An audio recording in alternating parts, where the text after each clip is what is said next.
and welcome to World Stories on Viewer Television. I am Deborah Ndukaife. Today on World Stories, we will take a look at top stories making the rounds from across the globe. Now, major headlines in the week under review includes William Ruto had been sworn in as Kenya's fifth president in a ceremony at the capital, Nairobi, while Iran reaffirmed Monday its readiness to cooperate with the UN. Also, United Nations Secretary General Antonio Guterres had called for solidarity and cooperation. We'll bring you these stories and more after this short break. Don't go away.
Starting from the African scene, at least 9 people died and an unknown number were missing after a passenger boat collided with cargo vessel on a river in northwest Madagascar, authorities said on Monday. Now, children were among the 35 people aboard the 8-meter, 26-feet boat when the collision occurred on Sunday's evening on the Loza River near Ansohihi. Some passengers managed to swim ashore, but others are unaccounted for. The passengers' boat was sailing from Ambiki when it was rammed by a cargo dinghy and sank immediately, the agency said. Uganda had made the first payment towards a $325 million bill it was ordered to pay by a UN court for invading eastern DR Congo during the Second Congo War, the Congolese government said. Uganda transferred $65 million to its western neighbor on September 1st, according to minutes of a cabinet meeting released at the weekend. The sum was the first of 5 annual payments Kinshasa was awarded in damages and interest by the International Court of Justice in February, Justice Minister Rose Mutombo told ministers. The decision was issued after a years-long legal battle mounted by Kinshasa for Uganda's invasion in the 1998 to 2003 conflict. Now, on security operations, Somali National Army, backed by local militia dubbed Mawisli, killed more than 100 Al-Shabaab militants and liberated over 20 villages during security operations carried out in 2 regional states, the government said. The Ministry of Information, Culture and Tourism said the operation were conducted in Gamdog, Hishabel and Southwest states. It said the militants had caused atrocities on the local civilians whom they had kidnapped and killed with their properties destroyed. The government expressed its commitment to flushing out the Al-Shabaab militant group, which was a threat to Somali people from its stronghold. Now, on Kenya election, William Ruto had been sworn in as Kenya's 5th president in a ceremony at the capital, Nairobi. Ruto was handed a copy of Kenya's constitution and swore to represent the transfer of power from President Uhuru Kenyatta. With his hand on the Bible, he swore to preserve and protect this constitution. He also had conciliatory words for Odinga and all his opponents. Report says the ceremony witnessed several African leaders such as Tanzania's President Samia Suluhu, Eswatini Prime Minister Cleopas Dlamini, amongst others. Now on Ukraine crisis, stabilization measures had been completed in unoccupied areas with a total area of more than 4,000 square kilometers. Volodymyr President of Ukraine, Volodymyr Zelensky, says in a video message. According to him, during the meeting of the staff of the Supreme Commander-in-Chief, the situation in the liberated territory of the state was analyzed in detail. The president further thanked all fighters who ensured such a large-scale and quick defeat of the invaders in the territory of Kharkiv region. Залишки окупантів, диверсійних груп, затримуються колаборанти, повертається повна безпека. Дуже важливо, що разом з нашими військами, з нашим прапором на деокуповану територію заходить і звичайне нормальне життя. Як приклад, у Балаклії, у Граковому вже почалась видача пенсії одразу за 5 місяців. За той час, коли ми просто не могли здійснити виплати. Iran reaffirmed Monday its readiness to cooperate with the UN nuclear watchdog after the agency said in a report it cannot assure the peaceful nature of Tehran's nuclear program. The finding last week by the International Atomic Energy Agency further complicated diplomatic efforts to revive a landmark 2015 nuclear deal between Iran and major powers, including the United States. The IAEA had been pressing Iran for answers on the previous presence of traces of nuclear material at 3 undeclared sites. The issue led to a resolution criticizing Iran being passed at the June meeting of the IAEA's Board of Governors. Now, a fire in progress since Monday afternoon had spread over 400 hectares of vegetation and forest in Somosk, Gironde, and forced evacuations. Some 3,000 people had already been evacuated because of the fire, but were allowed back when it appeared under control. No casualty had been reported so far from the blaze, which had consumed a total of 1,260 hectares so far. EU members, including Germany, Poland, Austria, and Romania had sent reinforcement to France to help battle blazes, and several water-bombing planes from the European Union fleet had also joined firefighting efforts. Pope Francis, warned by doctors not to travel to Ukraine in the immediate future, will Tuesday bear a message of peace instead to attend Central Asia with 3-day trip to Kazakhstan. The Argentine Pope, who was forced by knee pain to use a wheelchair and had admitted he must slow down or consider retirement, would take part in an interreligious summit in the capital, Warsaw town. While the Pope had called for peace and denounced a cruel and senseless war, Kirill had defended Putin's military operation and the fight against Russia's external and internal enemies. At least 17 people were killed over the last 3 days in Colombia in a spate of violent incidents, authorities said, highlighting the huge task facing President Gustavo Petro. In the northern city of Barranquilla, 6 people were shot dead by gunmen on Monday morning while drinking in a bar. Police said the powerful Gulf Clan drug trafficking gang carried out attack on members of the rival Los Costeños group. In the north-central Santander department, a teacher, his wife, and 2 children were killed by a group of assailants on Sunday morning, local authorities there said. 5 Venezuelan migrants accused of being involved in the murders were then lynched by vigilantes in an apparent act of revenge. President Volodymyr Zelensky had been to the recaptured city of Izium, a key logistic hub in northeastern Ukraine. During his visit, Zelensky thanked troops who took part in the counterattack against Russian occupiers. He oversaw a flag-raising ceremony and said the Ukrainian flag would return to every city and village in the country. Напевно, можна окупувати території нашої держави, але точно неможливо окупувати наш народ, українських людей. Останні місяці дуже складно вам, І тому я вас дуже прошу, бережіть себе, бо ви найцінніше, що у нас є.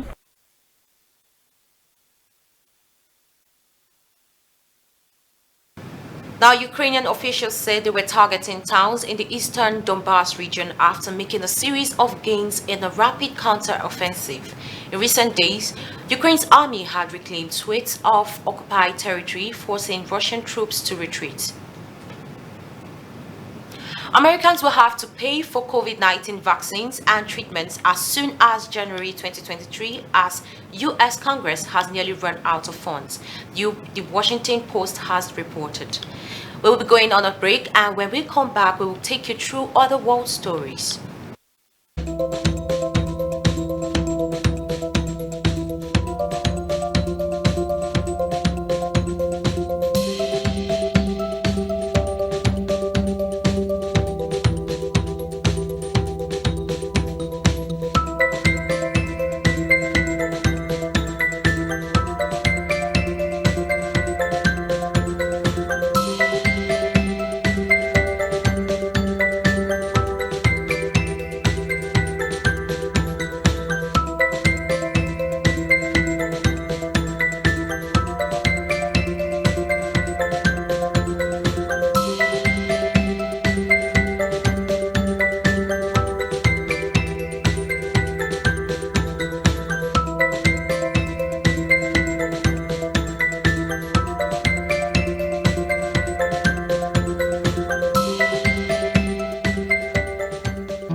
Get to advertise your products and services on our platform. Viewer Television is here to give your business a boost with a touch of professionalism. If you're a brand owner, entrepreneur, proud business owner, let's place your business in the face of your customers. Contact us so we can talk business on 081 2278 or info@viewertv.com.ng. Always remember, we are here for you.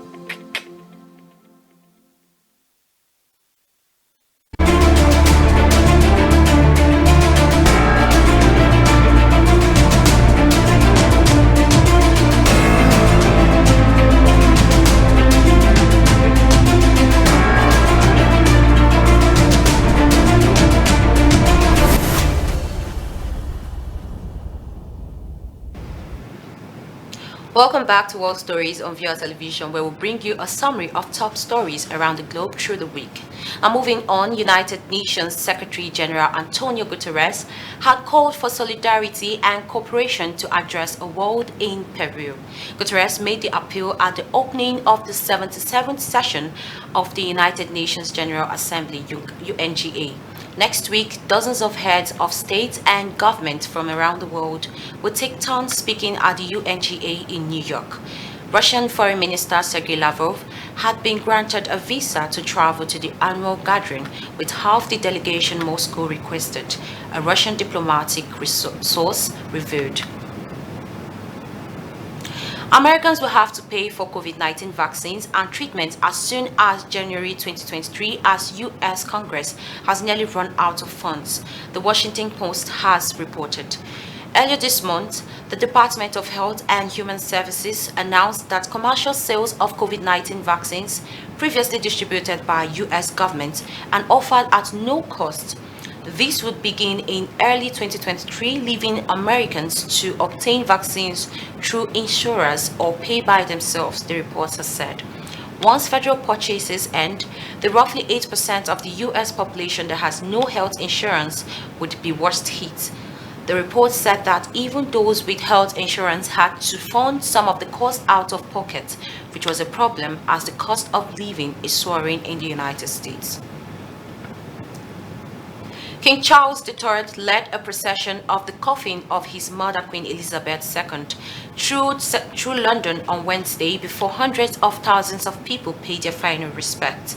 6 days after her death in Scotland, Queen Elizabeth's body was borne on a horse-drawn carriage from her Buckingham Palace home to Westminster Hall, where she will remain for 4 days until her funeral Monday. The king and other senior royals was expected to walk in silence behind the horse as it wings through the capital's streets and then holds a vigil upon its arrival at the cavernous 12th century hall in Westminster Parliament complex. The public was let in with mourners already warned they faced an endurance test in round-the-clock queues. At least 9 people died and 20 others injured. 20 others were injured early Thursday in a stampede after an Independence Day concert in Western Guatemala, rescue workers said. Local press reported the victims were crushed as thousands of people tried to leave an open-air esplanade at the end of a concert during the traditional Zilafar festival. It was the first time in 3 years that Guatemala celebrated its independence from Spain after the previous 2 years' celebration were called off due to the coronavirus pandemic. Guatemala gained independence from former colonial power Spain on September 15, 1821. Worshippers at London Central Mosque had sung the national anthem God Save the King in what organizers said was a first in a UK mosque since the Queen's death. Muslim community leaders from across London and elsewhere in the UK attended a service at the mosque in Regent's Park to honor the life of the Queen and to mark the accession of King Charles III. The purpose of the remembrance service is to show their sympathies and feelings of the Muslim communities in the UK.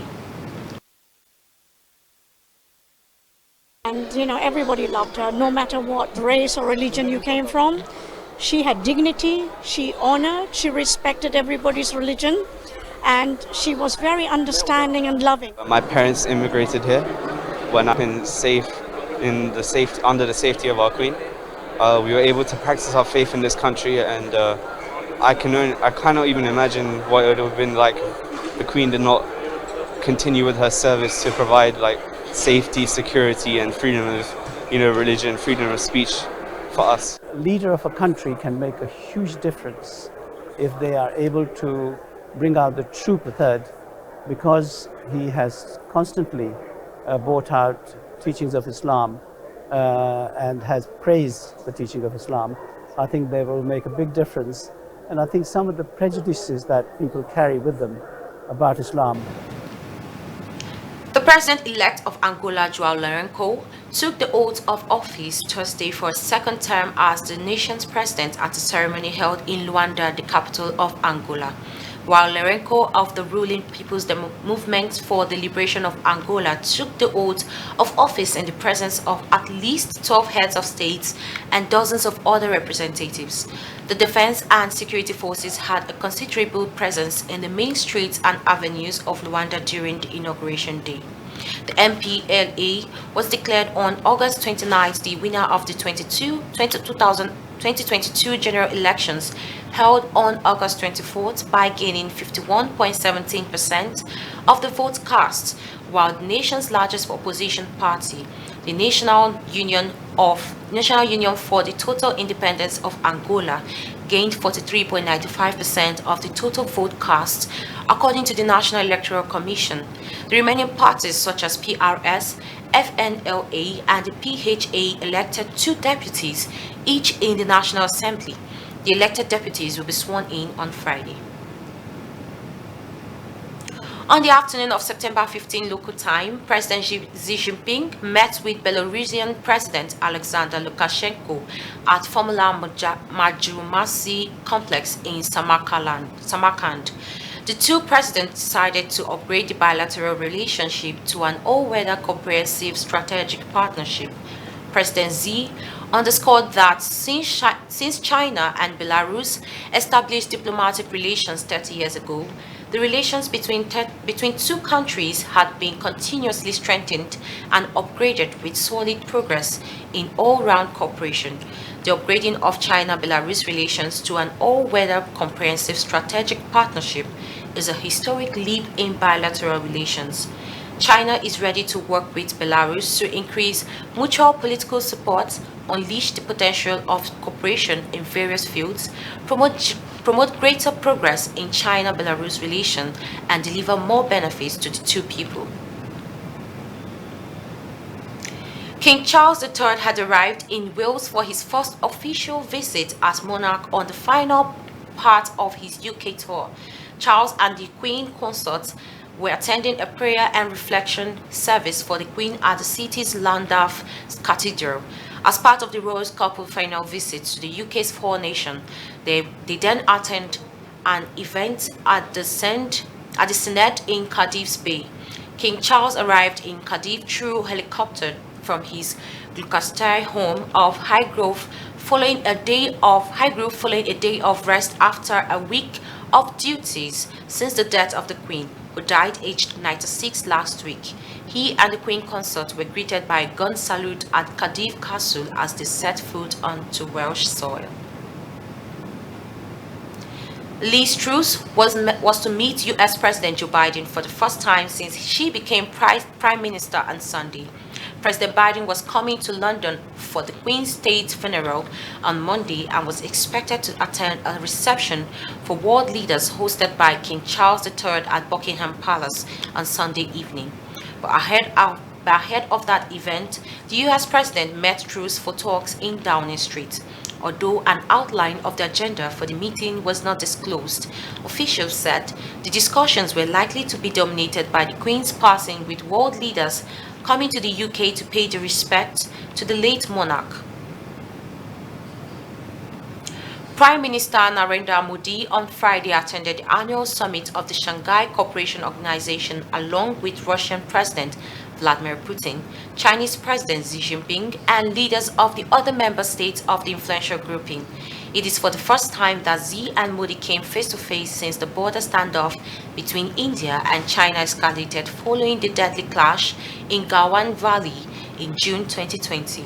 The summit was also attended by Pakistan Prime Minister Shehbaz Sharif, Iranian President Ibrahim Raisi, and leaders of several Central Asian countries.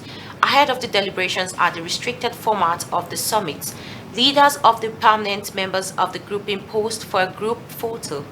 After the summit, Prime Minister Modi was said to have separate bilateral meetings with Russian President Putin, Uzbek President Mirziyoyev, and Iranian President Raisi. And that's all on World Stories. Many thanks for watching. I am Deborah Ndogaivi. Please stay tuned and enjoy the rest of our programs. Thank you.